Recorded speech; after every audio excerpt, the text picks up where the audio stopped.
കണ്ടക്ടറാണ് ഈ ചേട്ടൻ. ഇന്ന് രാവിലെ മുതൽ എല്ലാവരുടെയും സ്റ്റാറ്റസിലും റീൽസിലൊക്കെ പുള്ളിയുടെ കാണുകയുണ്ടായി. അപ്പൊ ഞാനിതെന്താ കാര്യം എന്ന് അന്വേഷിച്ചപ്പോഴാണ് എനിക്ക് അറിയാൻ കഴിഞ്ഞ കുറച്ച് കാര്യങ്ങളാണ് അത് നിങ്ങളുമായിട്ട് ഷെയർ ചെയ്യാന്ന് കരുതിയത്. പുള്ളി ഒരു പ്രൈവറ്റ് ബസ്സിലെ കണ്ടക്ടറാണ്. പുള്ളി ഒത്തിരി നാളത്തെ പ്രണയത്തിന് ശേഷം ഒരു പെൺകുട്ടിയെ കല്യാണം കഴിക്കുകയുണ്ടായി. അതിലൊരു ആൺകുട്ടിയുണ്ട്. സോ ഹലോ ഗൈസ്, നമ്മുടെ മറ്റൊരു വീഡിയോയിലേക്ക് എല്ലാ മാന്യപ്രേക്ഷകർക്കും ഹാർദമായ സ്വാഗതം. കുമളി നിർമാല്യം ബസിന്റെ കണ്ടക്ടർ ആയിട്ടുള്ള രഞ്ജീഷ് നമ്മളെയൊക്കെ വിട്ടുപിരിഞ്ഞു പോയിട്ടുള്ള ഒരു വിവരം ഇതിനോടകം തന്നെ നിങ്ങൾ എല്ലാവരും അറിഞ്ഞു കാണും. ഇനിയിപ്പോൾ അറിയാത്തവരായിട്ട് നിരവധി ആളുകൾ കാണും. സോഷ്യൽ മീഡിയയിൽ ഇന്നും ഇന്നലെയായിട്ട് നിരവധി ആളുകൾ ചർച്ച ചെയ്തിട്ടുള്ള ഒരു വിഷയം ഇത് തന്നെയായിരുന്നു.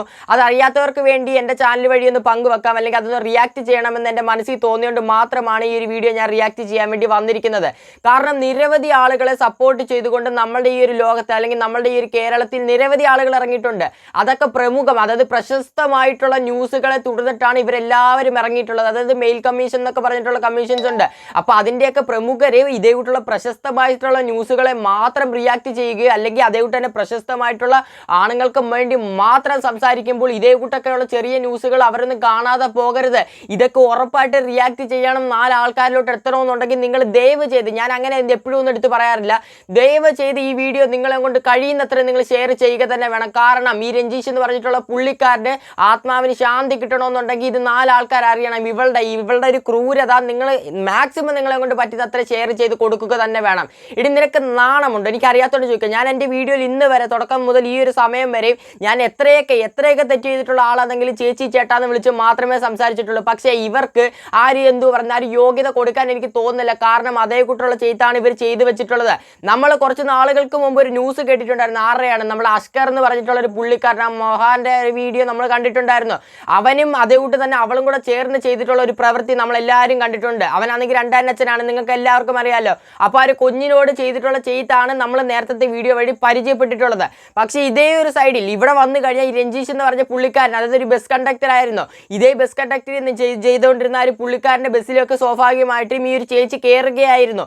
ഇവരങ്ങോട്ട് കയറിയതിന് ശേഷം അവർ തമ്മിൽ കണ്ട് പരിചയപ്പെട്ട് അങ്ങനെ അങ്ങ് സ്നേഹത്തിലാവുകയും തുടർന്ന് കല്യാണം കഴിക്കുകയും 2 വർഷത്തിന് ശേഷം അവരുടെ വീട്ടിൽ നടന്നിട്ടുള്ള, അതായത് സാമ്പത്തികത്തിലൊക്കെ കുറച്ച് പിന്നോക്കം നിന്നിട്ടുള്ള ഈ ഒരു ഫാമിലി ആയതുകൊണ്ട് തന്നെ ആ ഒരു സാമ്പത്തികം ഒന്ന് ഉയർത്താൻ പുള്ളിക്കാരനെ കൊണ്ട് പറ്റിയ രീതി കഷ്ടപ്പെടുന്ന അതേ സമയത്ത് തന്നെ ഈ ചേച്ചിയെ ഗൾഫിലേക്ക് വിട്ട് ആ ഒരു ഗൾഫിൽ ചെറിയൊരു ജോലിയൊക്കെ സെറ്റിൽ ആവുകയും അതേ കൂട്ട് തന്നെ ചേച്ചിക്ക് എന്തെങ്കിലും ഒരു സമ്പാദ്യം ആ ഒരു രീതിയിൽ അവർക്കൊരു എന്തോ കൈത്താങ് എന്ന രീതിയിൽ ഇവരെ ആണെങ്കിൽ ഗൾഫിലേക്ക് കയറ്റി വിട്ടൊരു ജോലിയൊക്കെ സെറ്റാക്കി കൊടുത്തു. അപ്പോൾ അതിനുശേഷം അറിയാൻ സാധിച്ച ഒരു കാര്യം എന്ന് പറയുമ്പോൾ ഒരു കുഞ്ഞുണ്ടായിരുന്നു. ആ ഒരു കുഞ്ഞിനെ ഈ ചേട്ടൻ്റെ കയ്യിൽ ഏൽപ്പിച്ചിട്ടാണ് പോയത്.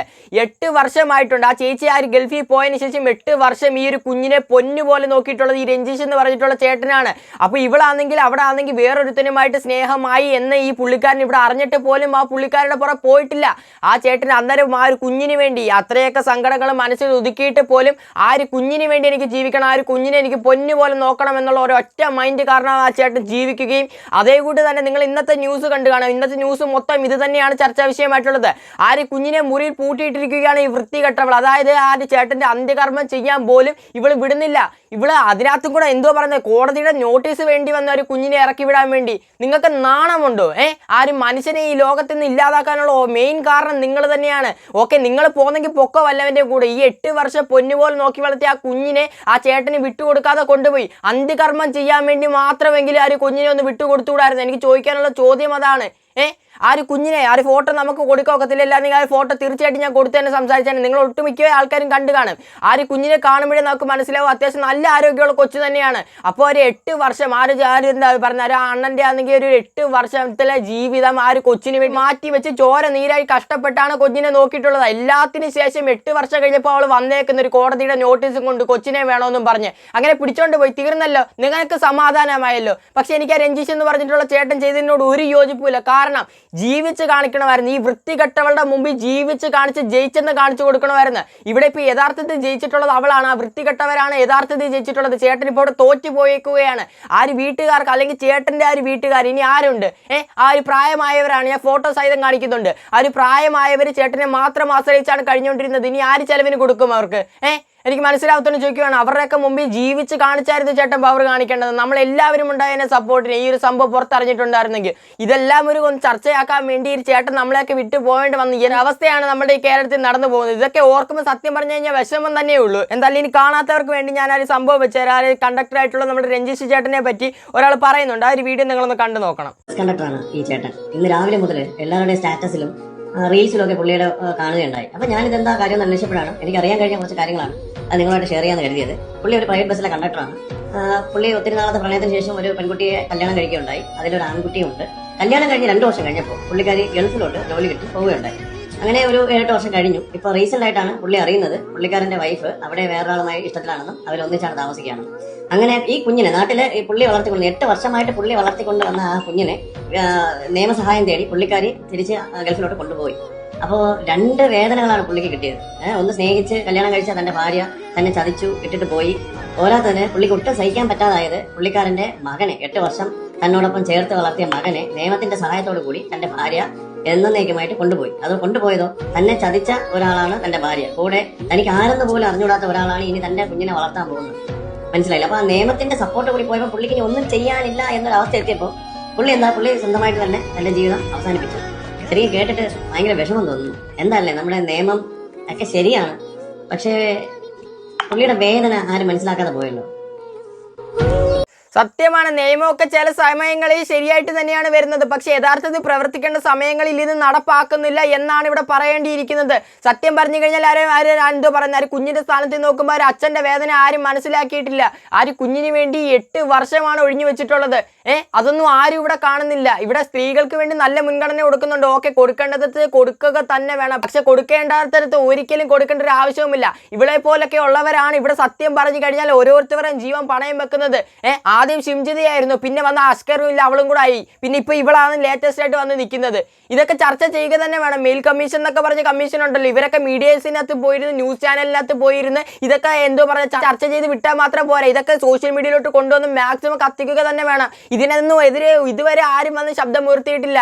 അല്ലാതെ ഇപ്പോൾ ഇനി എന്തോ പറഞ്ഞത് വലിയ രാഹുൽ മാങ്കൂട്ടം അങ്ങനെയൊക്കെ കേസ് വന്നപ്പോൾ നിരവധി ആളുകളാണ് അതിനകത്ത് സംസാരിക്കാൻ വേണ്ടി വന്നിട്ടുള്ളത്. പക്ഷേ ഈ ഒരു വിഷയം നിലവിൽ വന്നതിന് ശേഷം വലിയ ആരും തന്നെ വന്ന് സംസാരിച്ചിട്ടില്ല. നമ്മളെ പോലുള്ള റിയാക്ഷൻ ചാനലിൽ ചിലവർ മാത്രമേ ഈ സംഭവം വന്നൊന്നും ചർച്ച ചെയ്തിട്ടുള്ളൂ. ഇത് മാക്സിമം സോഷ്യൽ മീഡിയയിലിട്ട് കത്തിക്കാവുന്നതിന് പരമാവധി കത്തിക്കണം.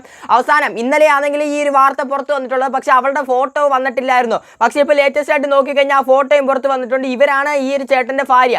നിങ്ങൾ നോക്കിക്കഴിഞ്ഞാൽ മനസ്സിലായി എന്തിൻ്റെ കുറവുണ്ടായിരുന്നു. ഇത്രയും 2 വർഷം സ്നേഹിച്ച് കഴിഞ്ഞതിന് ശേഷം ചേച്ചിയാണെങ്കിൽ ഗൾഫിലോട്ട് പോയി. അന്നേരം ഈ ചേട്ടനുമായിട്ട് ഒരു പ്രശ്നവുമില്ല. അവിടെ ചെന്നതിന് ശേഷമാണ് ഈ ചേച്ചിയുടെ സ്വഭാവം മൊത്തത്തിൽ അങ്ങ് മാറിയിട്ടുള്ളത്. ആ ഒരു കൊച്ചിനെ കുറിച്ച് പോലും അവർ ഓർത്തിട്ടില്ല. ഇത് സംസാരിക്കുക തന്നെ വേണം. ഇപ്പോൾ ലേറ്റസ്റ്റ് ആയിട്ട് ഒരു അഡ്വക്കേറ്റ് ഇപ്പോൾ രംഗത്ത് വന്നിട്ടുണ്ട്. ഈ ഒരു അഡ്വക്കേറ്റ് നമ്മൾ ഇപ്പോൾ പറഞ്ഞു വെച്ച സംഭവം തന്നെയാണ്. അതായത് ആ ഒരു കുടുംബത്തിന് വേണ്ടി, ഈ ഒരു ചേട്ടന് വേണ്ടി മാക്സിമം പോരാടുമെന്നും തന്നെയാണ് ആ ഒരു അഡ്വക്കേറ്റ് പറഞ്ഞിട്ടുള്ളത്. ഇതേ കൂട്ടി എല്ലാവരും രംഗത്ത് വരിക തന്നെ വേണം. എന്തായാലും അഡ്വക്കേറ്റ് കുറച്ച് കാര്യങ്ങൾ പറഞ്ഞു വെക്കുന്നുണ്ട്. എന്തായാലും നമുക്ക് അത് ഓരോന്നായിട്ട് കേട്ടുപോവാം. നമസ്കാരം, അഡ്വക്കേറ്റ് റിനേഷ് അടുത്താറാണ്. ഞാനിപ്പോൾ ഇടുക്കി കുമളിയിലേക്കുള്ള യാത്രയിലാണ്. ഇന്നലെ എൻ്റെ ഇൻസ്റ്റാഗ്രാം പോസ്റ്റിൽ ഞാൻ രഞ്ജീഷിനായി വരും, അവനായി സംസാരിക്കും. ഓക്കെ, തീർച്ചയായിട്ടും ഈ ഒരു അഡ്വക്കേറ്റ് നേരത്തെ പറഞ്ഞു വെച്ചിട്ടുള്ള കാര്യമാണ്. ഞാൻ ഈ വഴിയിലും അതുകൊണ്ട് തന്നെ ഫേസ്ബുക്ക്, യൂട്യൂബ് ഈ വഴി പുള്ളിക്കാരൻ പറഞ്ഞിട്ടുണ്ടായിരുന്നു ഞാൻ ഉറപ്പായിട്ട് സംസാരിക്കുക തന്നെ ചെയ്യും, ആ ഒരു വീട്ടിലേക്ക് പോവുക തന്നെ ചെയ്യുമെന്ന്. അങ്ങനെ ഈ ഒരു അഡ്വക്കേറ്റ് നേരെ യാത്ര തിരിക്കുകയാണ് കുമളിയിലോട്ടുള്ള ആ ഒരു ചേട്ടൻ്റെ വീട്ടിലോട്ട്. എങ്ങനെയുള്ളൊരു 2-3 പേരെങ്കിലും രംഗത്ത് മിനിമം വന്നു കഴിഞ്ഞാൽ മാത്രമേ ഇതിൻ്റെ സത്യം എന്താണ്, സത്യാവസ്ഥ എന്താണെന്ന് തെളിയത്തുള്ളൂ. അതേകൂട്ട് തന്നെ ഇതേകൂട്ടുള്ള സ്ത്രീകൾ അവരുടെ ഭാഗത്ത് എന്താണ് തെറ്റ് എന്ന് അറിഞ്ഞ് അവർക്ക് കറക്റ്റ് ശിക്ഷ തന്നെ കൊടുക്കുക തന്നെ വേണം. എന്നാൽ കുറച്ച് കാര്യങ്ങളും കൂടെ പറയുന്നുണ്ട്. അവൻ്റെ നീതിക്കായി ഞാൻ അവരുടെ കുടുംബാംഗങ്ങളായിട്ട് സംസാരിച്ച് നിയമയുദ്ധം ആരംഭിക്കാനായിട്ട് ഞാൻ വരുമെന്ന് ഇൻസ്റ്റാഗ്രാമിൽ ഒരു പോസ്റ്റ് ഇട്ടായിരുന്നു. അതിൻ്റെ ഭാഗമായിട്ട് ഇപ്പോൾ ഞാൻ ഇടുക്കി അവൻ്റെ വീട്ടിലേക്ക് കുമളിയിലേക്കുള്ള യാത്രാമധ്യയിലാണ്. നമുക്കറിയാം, ഈ ഇൻസ്റ്റാഗ്രാം പോസ്റ്റ് ഇട്ടപ്പോൾ ഏകദേശം 5 ലക്ഷത്തിലധികം ആളുകളാണ് ഇത് വ്യൂ ചെയ്തത്. ഓക്കെ, മാക്സിമം ഇത് കത്തുക തന്നെ വേണം. 5 ലക്ഷം ഒന്നും കണ്ടാൽ പോരാ. സത്യം പറഞ്ഞു കഴിഞ്ഞാൽ എന്തെങ്കിലും പ്രശസ്തമായിട്ടുള്ള ന്യൂസുകൾ അറിഞ്ഞു കഴിഞ്ഞാൽ ഉറപ്പായിട്ട് കാണാൻ വേണ്ടി ഇഷ്ടംപോലെ വ്യൂവർഷിപ്പ് ഉണ്ട്. പക്ഷേ ഇതേകൂട്ടുള്ള സംഭവങ്ങളൊന്നും കാണാൻ വേണ്ടി അധികം വ്യൂവർഷിപ്പ് ഇല്ല എന്നാണ് നമുക്ക് മനസ്സിലാവാൻ പറ്റിയ ഒരു കാര്യം. ഇതൊക്കെയാണ് സോഷ്യൽ മീഡിയയിൽ അറിയേണ്ടത്. 4 ആൾക്കാർ അറിയേണ്ടത് ഇതേ സംഭവം തന്നെയാണ്. ഇവരൊക്കെ സത്യം പറഞ്ഞു കഴിഞ്ഞാൽ ആ ഒരു പുള്ളിക്കാരൻ്റെ ജീവൻ പോയപ്പോൾ ആ ചേച്ചിക്ക് സമാധാനമായി. അറിയാത്തോണ്ട് ചോദിക്കുകയാണ്, ജീവൻ പോയിട്ട് പോലും ഇത്രത്തോളം സ്നേഹിച്ച ആ ഒരു ചേട്ടൻ്റെ അടുത്തുള്ള ദേഷ്യം നിങ്ങളൊന്ന് നോക്കിക്കോണം. ആ ഒരു കുഞ്ഞിനെ അന്ത്യകർമ്മം ചെയ്യാൻ വേണ്ടി പോലും ഇറക്കി വിട്ടിട്ടില്ല, വീട്ടിൽ അടച്ചുപൂട്ടി ഇട്ടു എന്നാണ് അറിഞ്ഞിട്ടുള്ളത്. ആ ഒരു കോടതി നോട്ടീസ് വരേണ്ടി വന്നു ആ ഒരു കുഞ്ഞിനെ ഇറക്കി വിടാൻ വേണ്ടി, അത് അന്ത്യകർമ്മം ചെയ്യാൻ വേണ്ടി. സത്യം പറഞ്ഞ ഒരു മനുഷ്യരാണോ? അല്ല, അറിയാൻ വയ്യാത്തോണ്ട് ചോദിക്കും. ഒരു മനുഷ്യൻ ചെയ്യുന്ന പ്രവൃത്തിയല്ല ഇവരിവിടെ ചെയ്തിട്ടുള്ളത്. സാധാരണ കുറച്ച് മനുഷ്യത്തുള്ളിലുള്ള ആരും ഈ പ്രവൃത്തി ചെയ്യുമെന്ന് എനിക്ക് തോന്നുന്നില്ല. എന്തായാലും ബാക്കി കേട്ടു നോക്കാം. അതിനിടയിൽ വന്ന കമന്റുകൾ വായിച്ച് എനിക്ക് വളരെയധികം സന്തോഷമായി.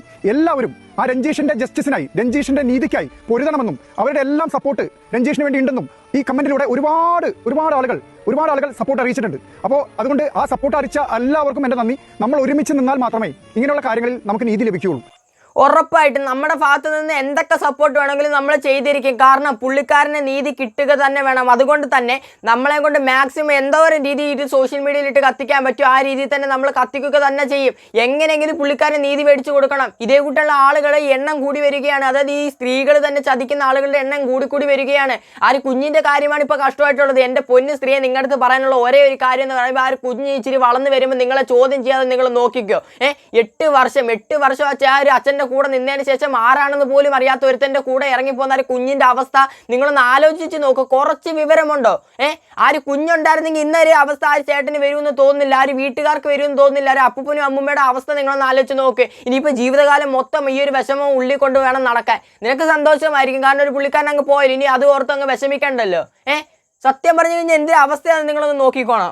ഞാൻ ഒറ്റയ്ക്ക് പോരാടിയാൽ ചിലപ്പോൾ ഒന്നും സംഭവിക്കാൻ പോകുന്നില്ല. പക്ഷേ എല്ലാവരും ഒരുമിച്ച് നിന്നാൽ ഇങ്ങനെയുള്ള കാര്യങ്ങൾ, അതായത് സ്വന്തം ഭാര്യയുടെ ചതിയിൽ കുട്ടിയെ വേർപ്പെടുത്തിയുള്ള ദുഃഖഭാരത്തിൽ രഞ്ജീഷ് നമ്മളെ വിട്ടുപോയി. എൻ്റെ രഞ്ജീഷ് ഇപ്പോൾ ആദ്യം എനിക്കറിയാത്ത ഒരാളാണ്, ഇപ്പോൾ കേരളത്തിന്റെ മൊത്തമാണ് രഞ്ജീഷ്. ഓക്കെ, അപ്പോൾ ഇത്രയും കാര്യങ്ങളാണ് മെയിനായിട്ട് ഒരു അഡ്വക്കേറ്റ് പറയുന്നത്. നിങ്ങളെ കൊണ്ട് പറ്റുന്ന അത്ര സഹായം നിങ്ങൾ ചെയ്യുക തന്നെ വേണം. മാക്സിമം ഈ വീഡിയോ അല്ലെങ്കിൽ ആ ഒരു പുള്ളിക്കാരൻ ഇട്ടേക്കുന്ന വീഡിയോ എന്തായാലും നിങ്ങൾ ഷെയർ ചെയ്ത് കൊടുക്കുക തന്നെ വേണം. ഇൻസ്റ്റാഗ്രാം ഉള്ളവർ തീർച്ചയായിട്ടും സ്റ്റോറിയൊക്കെ ഇട്ട് മാക്സിമം ഇത് സപ്പോർട്ട് ചെയ്യണം. ഒരാളൊന്നും വിചാരിച്ചുകൊണ്ട് ഒരിക്കലും നീതി കിട്ടാൻ പോകുന്നില്ല. നമ്മളെല്ലാവരും ഒറ്റക്കെട്ടായിട്ട് നിന്നാൽ മാത്രമേ ഈ ഇതിനൊരു നീതി കിട്ടത്തുള്ളൂ. സത്യം പറഞ്ഞു കഴിഞ്ഞാൽ ഞാൻ വീണ്ടും ഒരു പുള്ളിക്കാരൻ്റെ ഒരു ഫോട്ടോയാണ് നോക്കുന്നത്. സത്യം പറഞ്ഞു കഴിഞ്ഞാൽ എന്താ സ്മാർട്ട്, എന്താ ചിരി. നിങ്ങൾ നോക്കിയാൽ മതി, കേവലം 38 വയസ്സ് മാത്രമേ ഉള്ളൂ. അതായത് ഒരു ജീവിതത്തിൻ്റെ ആ ഒരു പുള്ളിക്കാരൻ്റെ ഫുൾ ലൈഫ്, ഒരു ജീവിതത്തിൻ്റെ ഒരു പകുതി പോലും ആയിട്ടില്ല. 38 വയസ്സ് ഈ ജീവിതം അവസാനിപ്പിക്കുക എന്ന് പറഞ്ഞു കഴിഞ്ഞാൽ ഇതിനേക്കാളും വലിയൊരു ട്രോമ പിന്നെ അനുഭവിക്കാനില്ല സത്യം പറഞ്ഞു കഴിഞ്ഞാൽ. അതുകൂടാതെ എൻ്റെ വീഡിയോ നിരവധി അമ്മമാരാണ് കാണുന്നത് എന്ന് എനിക്കറിയാം. ആ അമ്മമാരോടൊക്കെ എനിക്ക് പറയാനുള്ള ഒരേ കാര്യം എന്ന് പറയുമ്പോൾ, മക്കൾ ഇങ്ങനെ ഒന്ന് തെറ്റിലോട്ട് പോകാതിരിക്കാൻ വേണ്ടി നിങ്ങൾ മാക്സിമം ശ്രദ്ധിക്കുക. അല്ല തെറ്റിലോട്ട് വല്ലതും പോകുന്നുണ്ടെങ്കിൽ മാക്സിമം നിങ്ങൾ പറഞ്ഞ് മനസ്സിലാക്കാൻ തന്നെ ശ്രദ്ധിക്കുക. ഇല്ലെങ്കിൽ ഇതേ കൂട്ടൊക്കെ ഉള്ളവന്മാർ വന്നു കഴിഞ്ഞാൽ എല്ലാം തീർന്ന് അത്ര അവിടം കൊണ്ട് അവസാനിക്കുക എന്ന് മാത്രമേ നമുക്ക് പറയാനൊക്കത്തുള്ളൂ. ഇത്രയൊന്നും നിങ്ങളുടെ ഫ്രണ്ടിൽ എത്തിക്കണമെന്നുണ്ടെങ്കിൽ സത്യം പറഞ്ഞു കഴിഞ്ഞാൽ കണ്ടിട്ട് വിഷമം സഹിക്കുന്നില്ല. ഞാൻ ഇത് ഇന്നലെ കണ്ടിട്ടുള്ളതായിരുന്നു, ഞാൻ റിയാക്ട് ചെയ്യേണ്ട എന്ന് പറഞ്ഞ് മാറ്റി വെച്ചൊരു സബ്ജക്റ്റാണ്. പക്ഷേ ഇന്ന് ഈ ഒരു വിഷയം, അതായത് അവളാണെങ്കിൽ ആ ഒരു കുഞ്ഞിനെ പൂട്ടിയിട്ട് എന്നറിഞ്ഞപ്പോൾ തൊട്ട് എനിക്ക് സത്യം പറഞ്ഞു കഴിഞ്ഞാൽ ഇത് റിയാക്ട് ചെയ്യാതിരിക്കാൻ പറ്റിയില്ല. അതുകൊണ്ട് മാത്രമാണ് റിയാക്ട് ചെയ്തിട്ടുള്ളത്. ഇനി നിങ്ങളുടെ അവസരമാണ്. തീർച്ചയായിട്ടും നിങ്ങൾ ഓരോരുത്തരുടെ അഭിപ്രായം തീർച്ചയായിട്ടും താഴെ കമന്റ് ബോക്സിൽ ഒന്ന് രേഖപ്പെടുത്തിയിട്ട് മാത്രമേ പോകാവൂ. മാക്സിമം ഈ വീഡിയോ ഒന്ന് ഷെയർ ചെയ്ത് 4 ആൾക്കാരിലോട്ട് എത്തിക്കാൻ നിങ്ങൾ ശ്രദ്ധിക്കുക. എന്തായാലും അടുത്ത ദിവസം നല്ല ടോപ്പിക്കായിട്ടാണ്. കുറച്ച് ലെഫ്റ്റിലോട്ട് പോട്ടെ, കുറച്ച് റൈറ്റിലോട്ട് പോട്ടെ, സ്ട്രേറ്റ് പോകാൻ പഠിച്ചത് നല്ല ടോപ്പിക്കായിട്ടാണ്. എല്ലാവർക്കും ബൈ.